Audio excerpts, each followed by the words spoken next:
là aussi, ce qu'il faut voir, c'est que Christophe Castaner s'est enfermé dans une logique, un tourbillon de violence qu'il n'a pas eu à l'égard de tous. Parce qu'il n'a pas eu la même fermeté à l'égard de tous. Christophe Castaner a été très ferme avec les Gilets jaunes, avec des Français, où il a déployé au départ, à un moment donné, des blindés. On ne l'a pas vu, au passage, déployer autant de fermeté à Grenoble lors des émeutes dans les banlieues de l'immigration. Mais ça, c'est encore autre chose. Ça le fragilise, d'après vous? Bien sûr. Et on ne l'a pas vu non plus. On a vu il y a quelques semaines, il y a 2 samedis, je crois, des actes d'une violence inouïe qui ont été perpétrés. Et là, par des personnes qui sont cagoulées, qui sont des black blocs, particulièrement identifiés, qui avaient même tagué il y a plusieurs semaines l'Arc de Triomphe avec leur signature. Et là, eh bien, on a quand même ressenti une véritable mollesse dans les ordres qui avaient été donnés aux forces de l'ordre. Vous ne luttez pas contre ça. Vous ne luttez pas contre ça parce que vous ne dissolvez pas les Black Blocs, vous ne dissolvez pas les milices antifa d'extrême gauche qui sont parfaitement reconnaissables dans les manifestations et que tous les policiers et tous les observateurs ont formellement identifié et qui ont causé eh bien, des dégâts considérables sur les Champs-Élysées et dans Paris. Ce qui n'a pas été le cas des manifestants, juste je termine, des Français qui manifestaient eux réellement pour leur pouvoir d'achat, qui ont manifesté dans toute la France.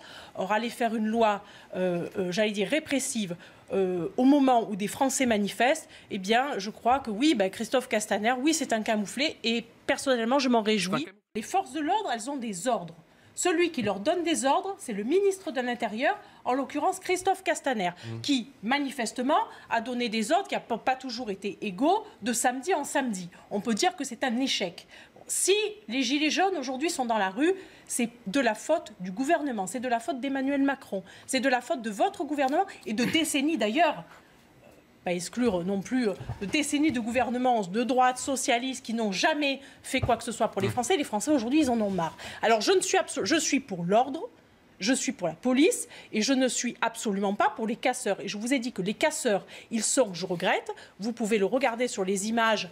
Il n'y a pas besoin d'inventer. Ce sont des black blocs. Ce sont encore une fois des milices antifa d'extrême gauche qui ne sont toujours pas dissoutes. Et moi, j'attends leur dissolution. On a quand même l'impression qu'il y a un petit peu tout dans la... Enfin, il y a des deux côtés.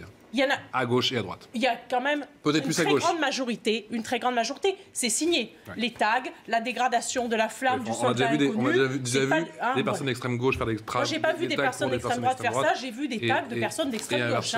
On assiste depuis et bien avant les Gilets jaunes, au-delà de ça, dans les manifestations, je vous rappelle également les manifestations du 1er mai, où des policiers ont été gravement pris à partie. Je rappelle également les émeutes dans les banlieues, parce que ça, il ne faut pas non plus l'oublier, où des policiers comme à Viry-Châtillon avaient été brûlés. Je rappelle que là, eh bien, on a un ministre de l'Intérieur qui paraît, en l'occurrence M. Castaner, qui paraît fort avec les faibles, c'est-à-dire avec les Français, mais relativement faible avec les forts, c'est-à-dire avec les racailles, parce qu'il y a des racailles dans ces manifestations. À sa place, vous faites quoi? Qui viennent... À sa place, vous faites quoi? Quand on sait envoyer les blindés contre des Français, contre des manifestants français, quand on sait crever les yeux, faire crever les yeux à une jeune fille, eh bien, moi, je demande qu'on fasse la même chose chaque fois qu'il y a des émeutes, chaque fois qu'il y a des racailles qui cassent, qui pillent. Pourquoi vous n'avez pas voté cette loi? Nous n'avons pas. Alors que vous nous dites qu'il faut le faire. Mais cette loi, nous ne l'avons évidemment pas votée parce que nous avions alerté. Donc, le délit de cagoule, c'est pas un problème. Nous avions alerté sur cet article 3 parce que nous savions qu'il serait anticonstitutionnel et on vous avait prévenu. Eh ben vous voilà, on vous avait prévenu. L'article 6. Et vous vous êtes voté. Qu'est-ce que vous voulez que je dise? Non, pas du tout. Et voilà. Pas du tout. Et oui.